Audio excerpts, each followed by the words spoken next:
최근 몇 년 사이에 미국에서는 트럼프가 대통령이 되고 난 다음에 만들어진 그 신조어가 하나 있습니다. 소위 말하는 페이크 뉴스라고 하는 그죠?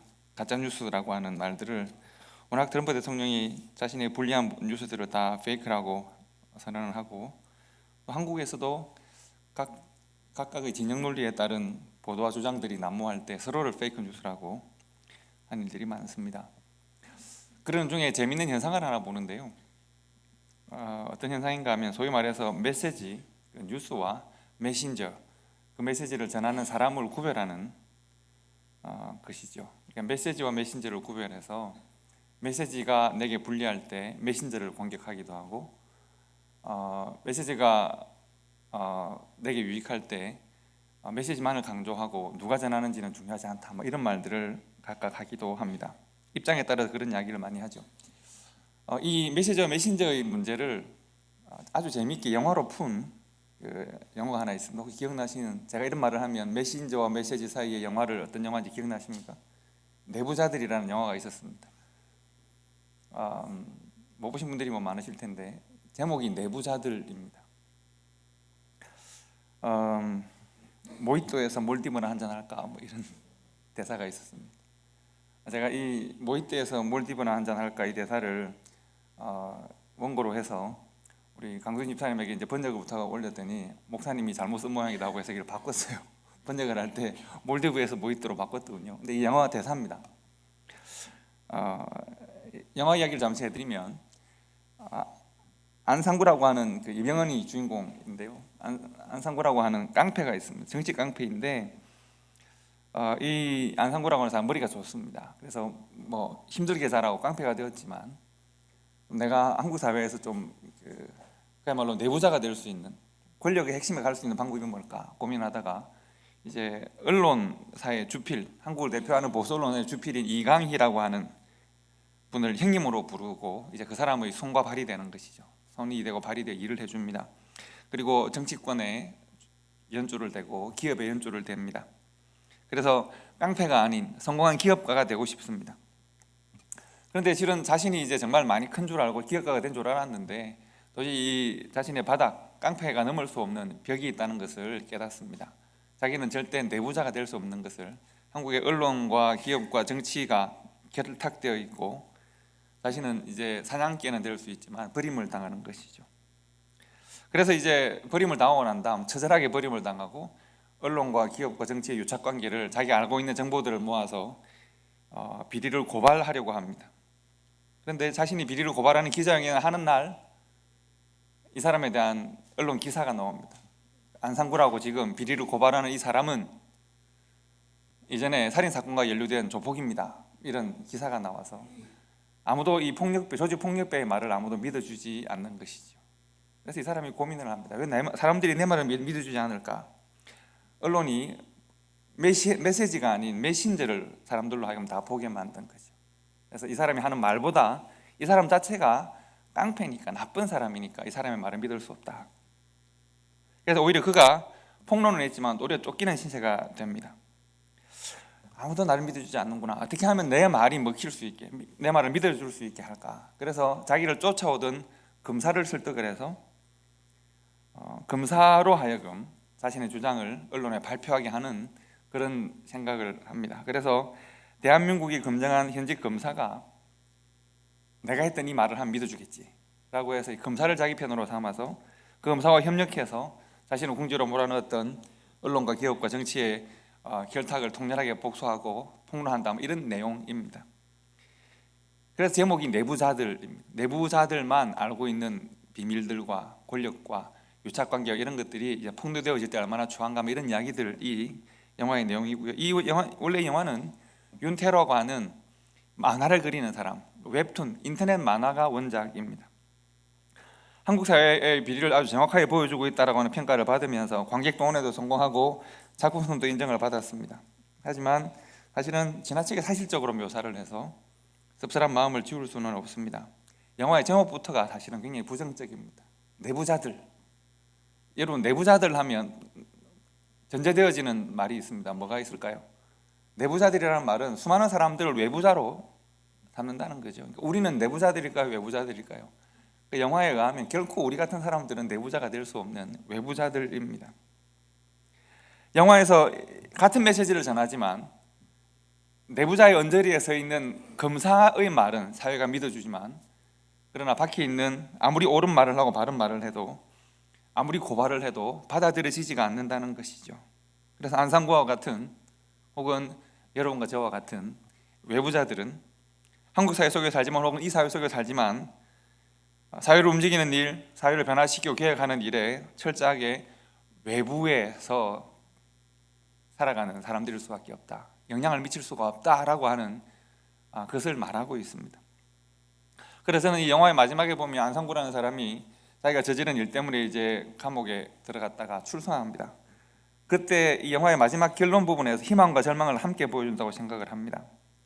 어떤 부분이 희망이고 어떤 부분의 절망인가 하면, 희망적인 것은 이 사람이 출소를 할 때 내부자 안에 있었던, 내부자의 언저리에 있었던 이 우장훈이라는 검사가 변호사로 바뀌어 있습니다. 너 왜 검사하지 않고 변호사를 하냐? 검사를 해봐야 뭐 아무 바뀌는 것도 없고 차라리 외부자가 되어서 내부를 바꾸려고 한다, 이런 말을 합니다. 그런 용기 있는 선택을 하는 것은 희망적이지만, 절망적인 것은 내부를 바꾸려고 하는 사람은 결국 내부에 있을 수가 없고 외곽으로 자꾸 밀려난다는 것을 현실적으로 보여주는 것이죠. 내부에서 변화의 의지, 개혁의 의지를 가지고 있는 사람이 그 내부를 견디지 못한다는 사실을 영화에서도 풍자적으로 보여주고 있는 것이죠. 그래서 저는 절망과 희망을 함께 보여준다고 생각을 합니다. 말씀드린 대로 그 영화에서는 메시지와 메신저의 문제를 말합니다. 무엇을 말하고 있는가와 누가 말하는가를 이야기하고 있는 것입니다. 오늘 여러분과 함께 성경적 소통의 세 번째 원리를 말씀드리는 날입니다. 함께 나누는 날입니다. 오늘 말씀을 여러분 읽으셨는데요, 우리가 원래는 이제 말씀을 우리가 폭넓게 봤죠. 25절부터 32절까지를 봤었는데 오늘은 28절 한 절만 봅니다. 28절 한 절의 말씀에서 여러분 혹시 소통, 즉 대화에 대한 표현을 보셨습니까? 다시 읽어드리면 그렇습니다. 도둑질하는 자는 다시 도둑질하지 말고 돌이켜 가난한 자에게 구제할 수 있도록 자기 손으로 수고하여 선한 일을 하라. 이 말씀에 무슨 대화에 관한 것이 있습니까? 대화에 관한 어떤 소스도 이 본문에는 나와 있지 않습니다. 여러분, 소통을 잘하는 사람은 어떤 사람일까요? 여러분들과 누군가가 소통을 잘한다면 어떤 사람일까요? 말을 잘하는 사람, 소통 잘하는 사람일까요? 어떤 사람이 기도를 잘하는 사람일까요? 여러분, 사람과의 소통을 대화라고 하고 하나님과의 소통을 기도라고 하죠. 어떤 사람이 대화를 잘하는 사람인가요? 어떤 사람이 기도를 잘하는 사람일까요? 저는 중고등부 때 이제 계속 어른 예배를 같이 참석을, 중고등부 때 11시 되면 어른 예배를, 2시가 되면 중고등부 예배를 드리는데, 저는 뭐 아침 9시부터 계속 예배를, 유인조락 예배부터 참석을 계속 했었습니다. 중학교 1학년 때부터 유인조락 교사를 했기 때문에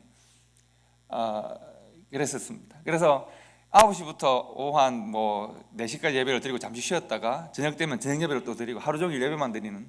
근데 예배를 드리면서 우리 장로님들이나 권사님들이 기도를 하시면 너무 잘하시는 거예요. 기도의 은혜를, 제 아버님이 하시는 설교는 귀에 안 들어오지만 귀에는 은혜를, 기도는 은혜를 많이 받는 거예요. 그래서 제가 하나님께 기도했어요. 하나님, 저도 기도를 잘하게 해주세요. 기도를 잘하고 싶어요. 청산유소와 같이 기도하고 싶어요. 어떤 사람이 기도를 잘하는 사람일까요? 말씀드린 대로 대화는 사람과의 소통이고 기도는 하나님과의 소통인데, 어떤 사람이 대화를 잘하고 어떤 사람이 기도를 잘하는 사람일까요? 여러분, 말을 잘하는 사람은 우리가 달변이라고 말하죠. 말 잘하는 사람은 달변가라고 합니다. 가끔씩 우리가 누구를 소개할 때 저 사람 잘생겼어, 그 사람 좋은 사람이야, 그 사람 인간성이 참 좋아, 뭐 의리가 있어, 이렇게 할 수 있지만, 만약에 뭐 이 목사 어때? 진짜 말 잘해, 말은 정말 잘해, 어감이 어떠세요? 좋기도 하고 안 좋기도 하겠죠. 제가 그렇다는 건 물론 아니고 누군가가 정말 말을 잘하는 사람이다 라고 할 때 굳이 뭐 나쁜 의미가 아닐 수 있지만, 그러나 중간에서 조금 안 좋은 쪽 아닌가요? 중간에서 조금 안 좋은 쪽일 수 있습니다. 즉, 누군가 정말 나와 대화를 하는데 그가 정말 너무 말을 잘해서 뭔가 내 생각을 전달하고 내 의사를 전달해서 뭔가 우리가 중립적인 지대에서 뭔가 서로의 생각을 조금 바꾸어서 뭔가 서로를 조금 변화시킬 수 있는 여지가 있으면 좋겠는데, 즉 서로의 생각이나 감정이나 서로의 삶이 변화의 가능성이 열려 있어야 좋겠는데, 그쪽이 너무 달변이어서 뭔가 내가 변화되어야 될 압박은 많이 느끼는데 내 의사는 전달하지 못한다. 이러면 우리가 대화의 끝에 답답함만 가중될 수가 있는 것이죠. 정말 누구 한쪽이 달변이어서 다른 쪽이 자신의 생각과 감정을 표현할 수 있는 기회를 얻지 못한다면, 내 변화만 강요당한다면 소통이 즐겁지 않을 겁니다. 그 대화는 성공적 대화가 아닐 수 있죠. 기도도 마찬가지입니다.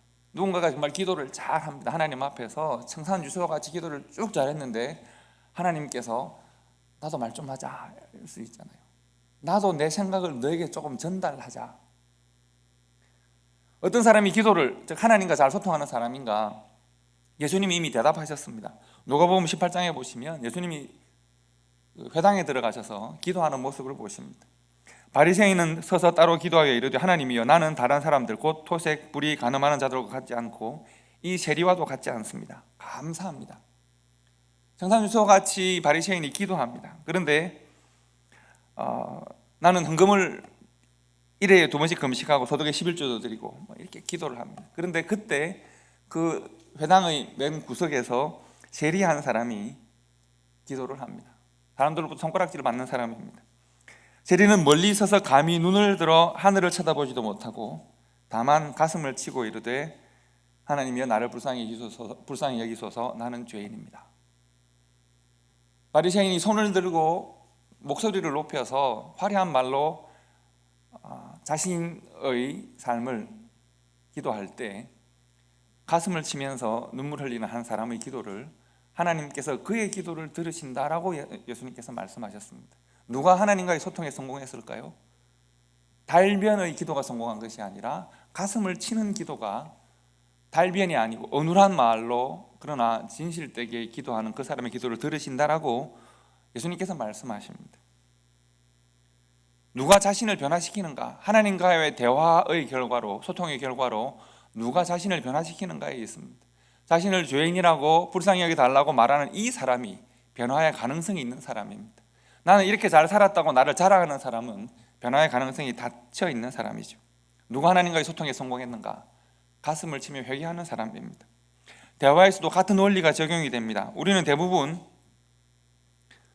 어떤 사람과 대화하기를 좋아하느냐 하면 기본적으로 잘 들어주는 사람과 대화하기를 좋아하죠. 누군가가 말을 너무 잘하면 부담스럽습니다.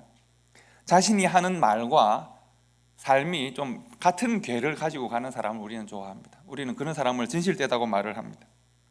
말을 잘하는 것이 아니라 바른 생각을 가지고 있는 사람과 대화하는 것이 즐겁고, 바른 생각대로 사는 사람이 즐겁습니다.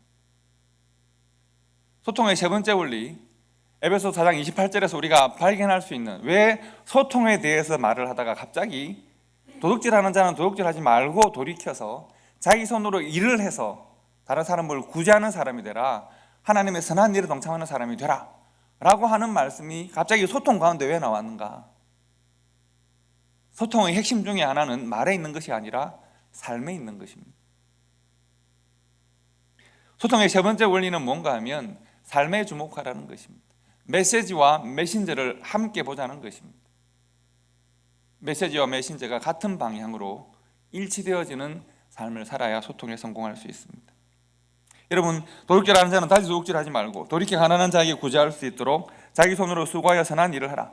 이 한 절의 말씀에는 어떻게 말하라는 말씀이 있는 것이 아니라 어떻게 살아가라, 어떻게 삶이 변화되어져야 된다는 것을 말하고 있습니다.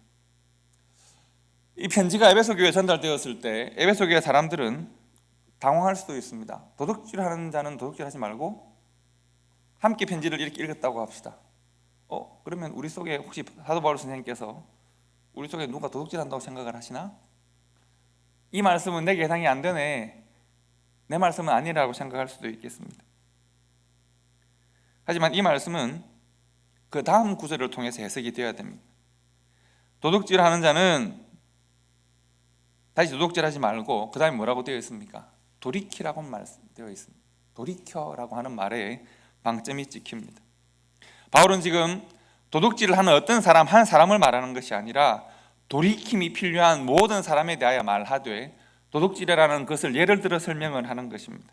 예를 들어서 너희들 중에 도둑질하는 사람이 있다면 하나님 앞에서 공동체에 부끄러운 일이기 때문에 도둑질하는 사람이 돌이키자. 예를 들어 속이는 사람이 있다면 돌이키자. 부정한 이익을 취하는 사람이 있다면 돌이키자. 다른 사람에게 상처 주는 사람이 있다면 돌이키자. 지난주에 묵상한 대로 너무 쉽게 분노하는 사람이 있다면 돌이키자는 것입니다. 말 이전에 돌이키는 삶의 문제입니다. 다른 사람에게 내가 받은 이 복음, 이 메시지를 전달하기 전에 무엇이 옳은지, 무엇이 우리가 나아가야 될 방향인지를 전달하기 전에 내 삶이 옳은지를 좋은 메신저가 되어야 됨을 먼저 말하고 있는 것입니다. 여러분, 그런데 돌이키기는 했는데, 예를 들면 도둑질하는 사람이 알겠습니다, 내가 도둑질 안 하겠습니다, 하지 말라고 하시니까, 그런데 저는 강도를 이러면 어떻게 될까요?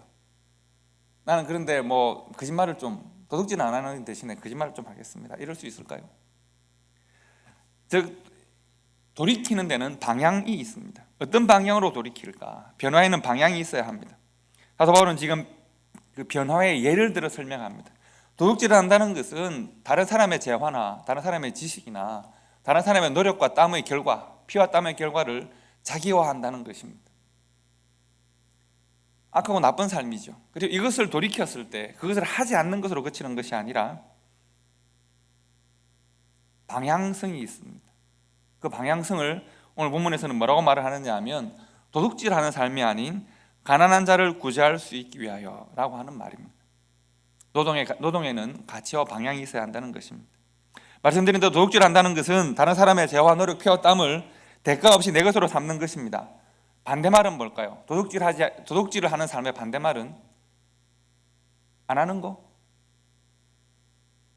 거짓말하는 사람의 반대말은 거짓말 안 하는 거? 속이는 사람의 반대말은 속이지 않는 거? 분노하지 않는 거? 하지 않는 것은 사회에서는 인정받을 수 있는 중요한 윤리일 수 있습니다. 그런데 성경에서는 이것이 하지 않는 것, 나쁜 삶을 살지 않는 것, 거기까지를 만족스러운 삶이라고 말하지 않습니다. 성경에서는 거기서 한 걸음 더 나아가는 방향성이 있어야 된다는 이야기입니다. 에베소서 4장 22절부터 24절까지 말씀이 원래 여러분이 암기하셔야 될 말씀이라고 그랬습니다. 기억나십니까? 에베소서 4장 22절부터 24절까지가 성경의 소통의 말씀을 하기 전에 먼저 변화의 방향을 우리들에게 말하고 있습니다. 썩어져가는 구습을 쫓는 옛 사람을 벗어버리고입니다. 썩어져가는 구습을 쫓는 옛 사람을 벗어버리고 의와 진리의 거룩하심으로 지으심을 받은 새 사람을 입어라 입니다. 썩어져가는 구습을 쫓는 옛 사람을 벗어버리고까지가 거짓말하는 자는 거짓말을 하지 말고 도둑질하는 자는 도둑질하지 말고입니다. 성경이 말하는 것은 썩어져가는 구습을 쫓는 옛 사람을 벗고 그대로 살아라가 아니라 의와 진리의 거룩하심으로 지으심을 받은 새 사람을 입어야 합니다. 도둑질하지 않고 분노하지 않고 거짓말하지 않고 폭력하지 않고 하지 않는 것은 한 반쯤만 놓은 것입니다. 아니면 어떻게 보면 새롭게 출발을 하지 않은 것입니다. 하나님께서 원하시는 교회와 성도의 삶은 옛 사람을 벗었으면 새 사람을 입는 것입니다. 하지 않는 것은 썩어져가는 옛 사람을 벗는 일을 하는 것이라면 무엇을 해야 하는 방향의 문제는 의와 진리의 거룩하심으로 지으심을 받은 새 사람을 입는 것입니다. 사도 바울은 단순히 도둑질하는 것을 멈춰라, 도둑질하지 말라로 끝나는 것이 아니라 가난한 사람을 돕는 사람이 되라고 말씀합니다. 그리고 여기에 비밀 하나가 숨어 있습니다. 가난한 사람을 돕기 위하여 무슨 일을 하라고 했느냐 하면 자신의 손으로 수고하라고 했습니다. 이 말씀은 당 시대를 이해하면 좀 이해하기가 쉽습니다. 자기의 손으로 수고하라고 했습니다. 무슨 뜻일까요? 이 말씀을 읽는 에베소 교회 성도들은 좀 당황할 수 있습니다. 내 손으로 수고를 해야 된다고? 내 손으로? 이번 제가 지난주에 우리 교단 총회를 다녀왔는데요. 샌프란시스코에 있는 산호세에 있는 저희 교단 교회가 있는데 그 교회가 있는 그곳은 종교타운입니다. 그래서 바로 교회 옆에 힌두 사원이 있습니다. 교회 한 둥글게 이렇게 종교타운인데 교회 옆에 힌두 사원이 있는데 목사님이 그런 말씀 하시더군요. 정말 희한한 곳이다. 너무 힌두에 오는 사람들이, 인도 사람들이 부자들이지 않습니까? 너무 좋은 차를 타고 잘 사는 사람들인데 자기들 집회를 마치고 나면 너무 지저분하다는 거예요. 너무 더럽고 지저분하고 온갖 쓰레기가 쌓여 있는데 손끝을 하나 안 댄다는 거예요. 그런데 며칠이 지나면 우리가 보기에는 똑같은 인도 사람들이 와서 그것을 다 치우고 정리를 하는 거예요.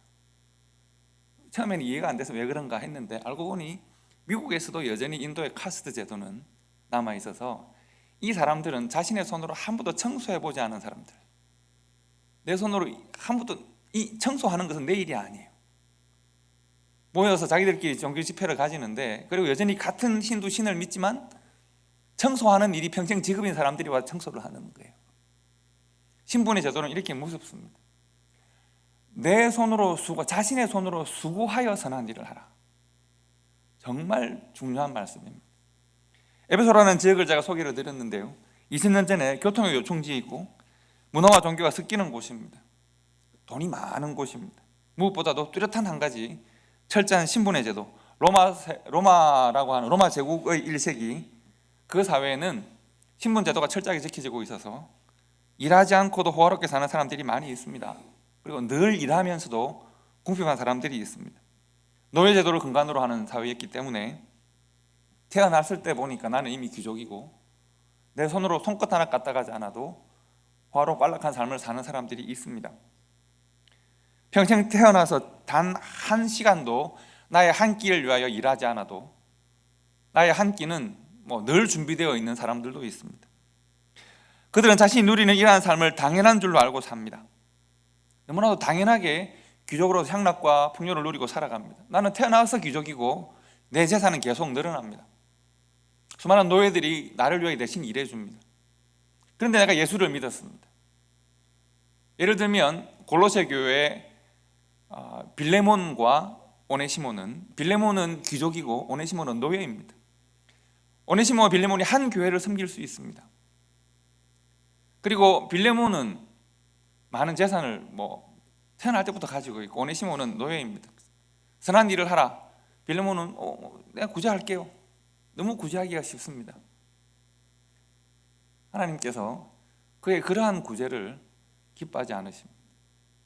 오늘 성경이 뭐라고 말을 합니까? 너 손으로 노동하여 가난한 사람을 도울 수 있도록 하라고 지금 말씀하고 있습니다. 믿음은 있지만 예수를 믿게 되었습니다. 태어나 보니 부자인데 예수를 믿었습니다. 그래서 구원의 은혜를 누립니다. 그런데 삶이 아직 변화되지 않았습니다. 로마가 허락한 신분제도라는 틀 속에서 계속 나는 평화롭고 안락하게 살아가고 있습니다. 사도 바울이 그들에게 묻습니다.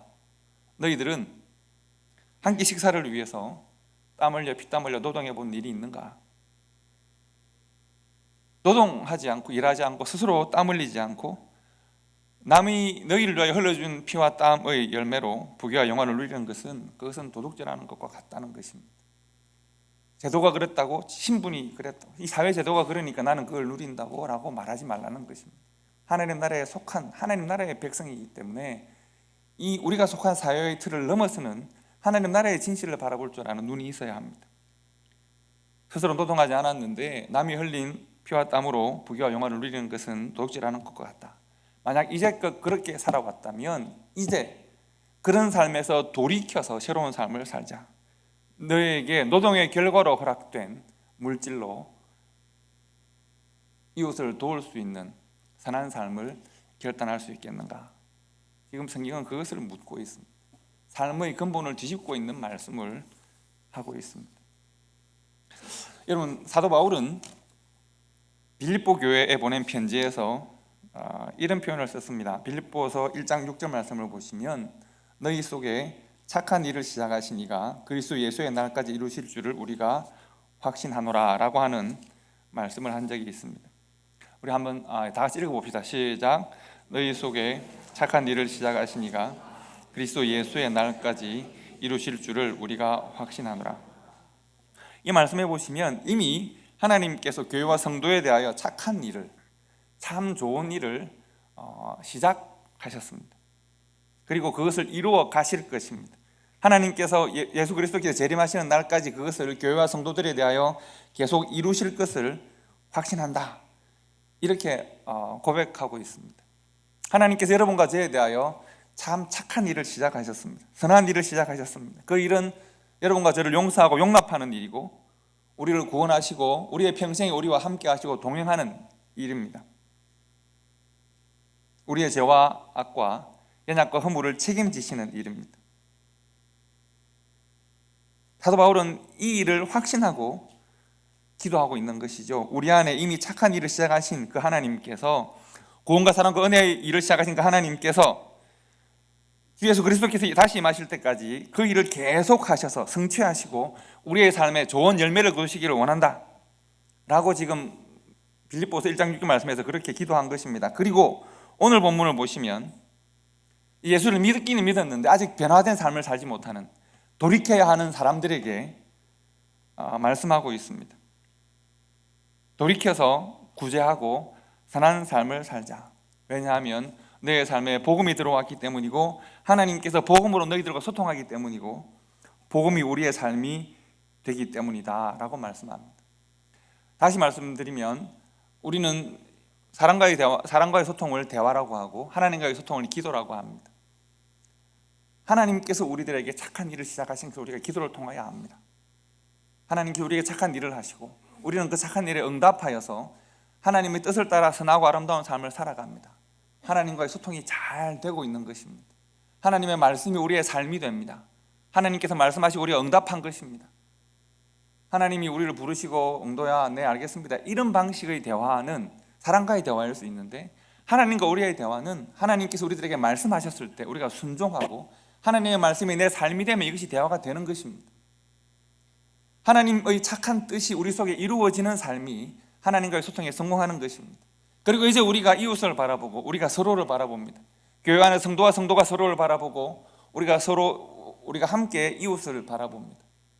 하나님이 이루신 그 선한 뜻이 우리의 삶이 되고 우리가 이전에 어떤 삶을 살았건 돌이켜서 하나님이 원하는 삶의 방향을 함께 살아갑니다.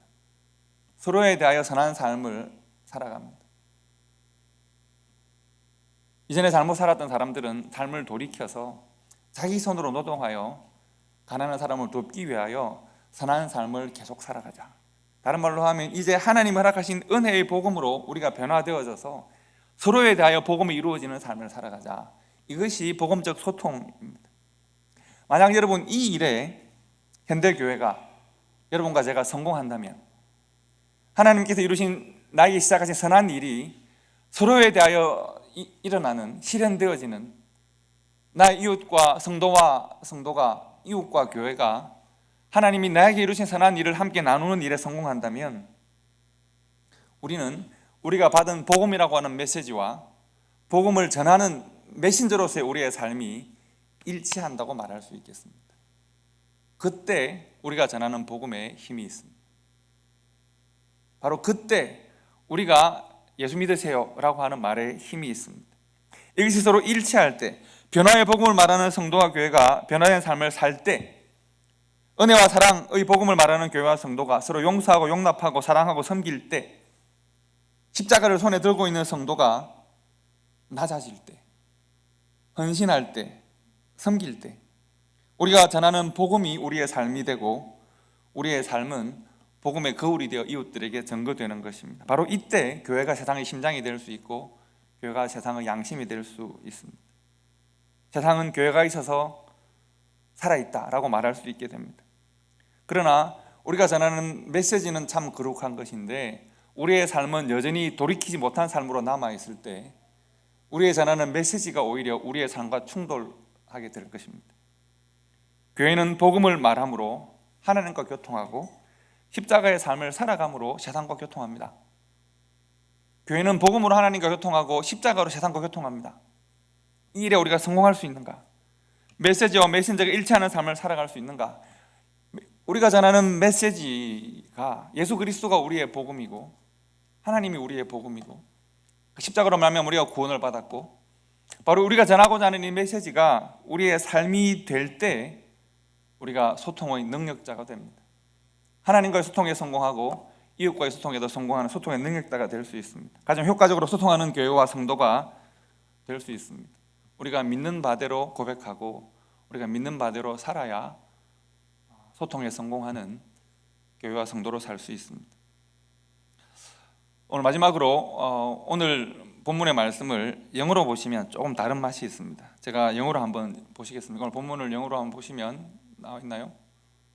본문은 이렇게 되어 있습니다. 에베소서 4장 28절 He who has been stealing must steal no longer. 혹 도둑질하는 사람이 있었다면 더 이상 도둑질하지 말자는 것이죠. But must work. 반드시 일을 해야 합니다. Doing something useful with his own hands.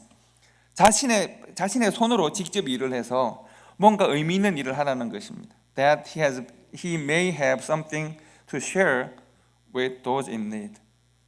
그렇게 했을 때 비로소 도움이 필요한 사람들에게 무언가 나눌 수 있는 삶을 살아간다는 겁니다.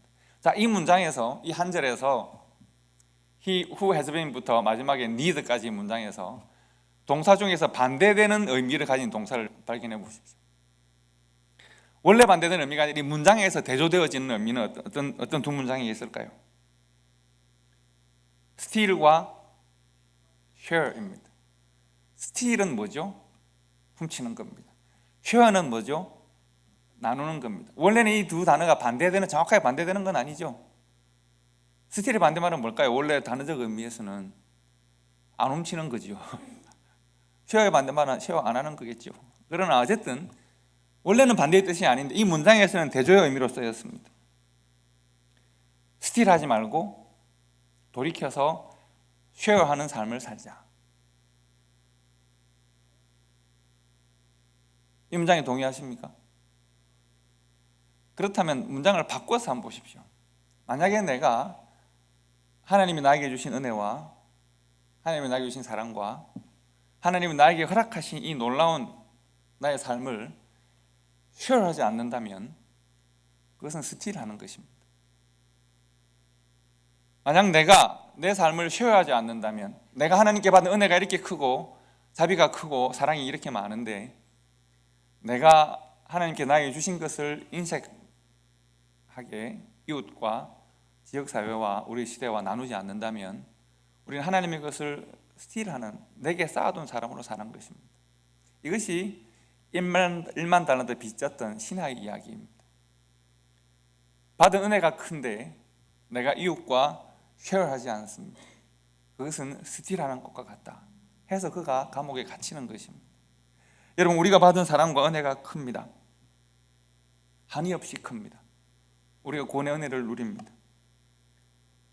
우리가 받은 그 사랑과 은혜를 서로 나누는 일에 우리가 땀 흘리고, 그리고 지역사회와 함께 나누고 시대와 함께 우리가 하나님으로부터 받은 사랑을 나눌 때 우리가 우리에게 고여있는, 내게 하나님의 사랑이 고여있는 것이 아니라 하나님과의 소통에서 성공하고 이웃과의 소통에 성공하는 성도가 될 수 있습니다. 우리가 비로소 하나님의 은혜와 사랑이 세상으로 흘러가는, 세상의 눈물과 세상의 기도가 하나님께로 올라가는 아름다운 통로가 되는 것입니다. 이 소통에 성공하셔서 메신저와 메시지가 일치하는 복음이 우리의 삶이 되고 우리의 고백이 하나님께 전하는 감사의 제목이 되어지는 우리 교회와 성도가 되고, 우리가 하나님과의 소통과 우리 지역사회 이웃과의 소통에 성공하는 복된 교회가 될 수 있기를 간절히 소망합니다. 기도하겠습니다. 아버지 하나님, 은혜를 감사드립니다. 오늘도 저희들 주님 전에 나와 예배하고 하나님의 귀한 말씀을 나눕니다. 아버지 하나님, 하나님께서 이 땅에 살아가는 저희들과 소통하여 주셨사오니 허락하신 은혜와 사랑으로 우리의 시대와 이웃과 함께 소통할 수 있는 교회와 성도들이 될 수 있도록 도우시고, 날마다 우리의 삶이 변화되어져서 허락하신 복음이 우리의 삶이 되며 말씀이 삶이 되어지는 성도들이 되고 교회가 될 수 있도록 주여 도와주시옵소서. 감사드리며 예수님 이름으로 기도드립니다. 아멘.